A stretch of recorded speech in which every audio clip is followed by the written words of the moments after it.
Fala, pessoal do sexto ano. A gente ainda não pode estar dentro da sala de aula, infelizmente, mas logo logo a gente vai se ver. Vamos acreditar, vai dar tudo certo, pessoal. A aula de hoje vai ser variação linguística, que é a aula 6 do segundo bimestre, galera. Vamos seguindo aí.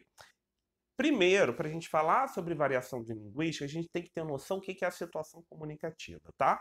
Situação comunicativa é onde se tem uma comunicação. Por exemplo, eu gravando esse vídeo aqui para vocês, eu estou numa situação de comunicativa, porque eu tenho a intenção de me comunicar com vocês a respeito do tema variação linguística. Então, um dos elementos para acontecer a variação linguística já se tem a intenção da comunicação. Qual é a intenção? Explicar a minha aula sobre variação linguística, tá?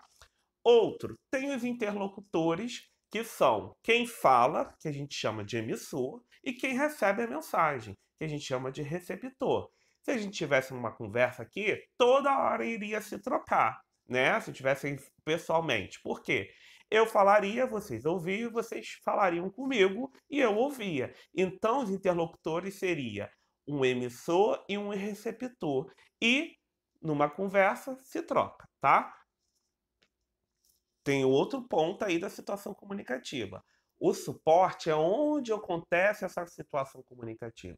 No caso aqui da gente, é a internet, através do vídeo, tá? Mas pode acontecer através de um texto para a internet, um texto para a televisão, um texto para a rádio. Então, esses são os suportes. O momento da produção dessa situação comunicativa é o tempo que a gente se localiza. É importantíssimo. Por quê? Porque isso vai definir a variação que a gente vai utilizar na hora da nossa linguagem, que a gente vai utilizar na hora da comunicação.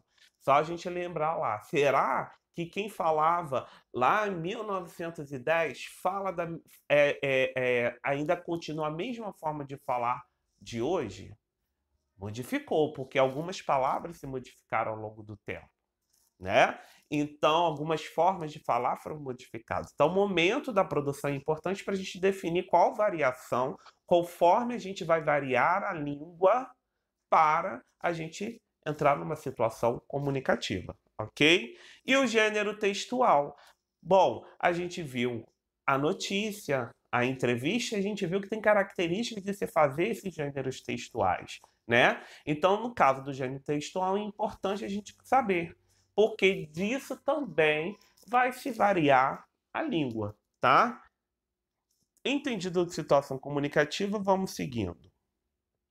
Aí, dentro da variação linguística, que é como a gente vai variar a nossa linguagem para determinada situação de comunicação, nós temos a variação estilística, tá? A chamada variação estilística. Só tem um nome bonito, porque ela é muito fácil de entender. É a variação chamada de estilo. É o estilo como eu me comunico, tá? Então, variação linguística refere-se ao estilo, à forma a ser empregada na fala ou na escrita, no momento em que há interação comunicativa, isto é, texto oral ou escrito. Então, a interação comunicativa se dá através de texto oral e texto escrito. A gente já viu na aula de retextualização o que seria um texto oral. Esse tipo de variação divide-se linguagem formal e linguagem informal. Então, pensando em variação estilística, a variação de estilo, a gente vai pensar em linguagem formal e linguagem informal.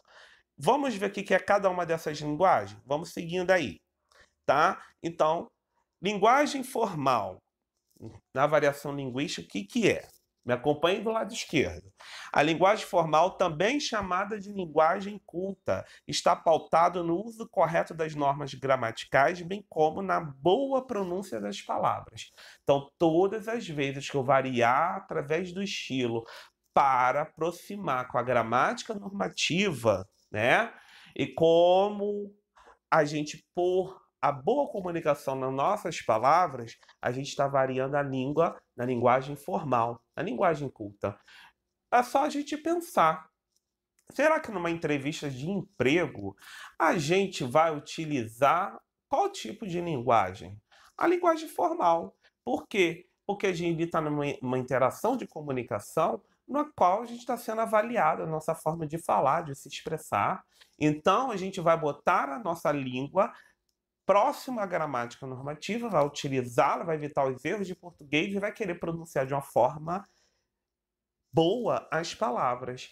Também na comunicação com a diretora, também a gente deve utilizar a linguagem formal do professor, com o professor. Também a gente utiliza a linguagem formal, tá? Aí, do outro lado, nós temos a linguagem informal. A linguagem informal também é chamada de linguagem coloquial. Representa a linguagem do cotidiano.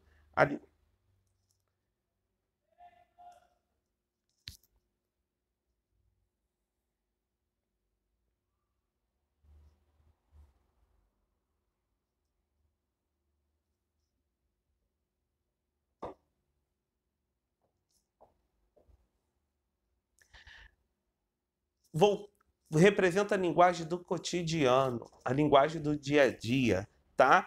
Então, trata-se de uma linguagem espontânea, regionalista, que vai de determinada região, tá? Lembre-se, por exemplo, que uma palavra que é falada do Rio de Janeiro pode ser diferente. Ó, biscoito, que é falado do Rio de Janeiro, em São Paulo já se fala bolacha. Isso seria uma linguagem informal, tá? E despreocupada com as normas gramaticais. Então, a linguagem informal, coloquial, se afasta da gramática normativa. É linguagem espontânea que a gente fala com o nosso colega de classe quando a gente não precisa estar numa situação de comunicação na qual pede a linguagem formal. É aquela linguagem mais espontânea, relaxada de falar a língua portuguesa, tá? Então, variação estilística se divide em linguagem formal e linguagem informal. Seguindo aí. Aí eu trouxe aí alguns exemplos. De linguagem formal, vamos aí ver. Ó, Doutor Armando seguiu até a esquina para encontrar o filho que chegava da escola, enquanto Maria, sua esposa, preparava o almoço.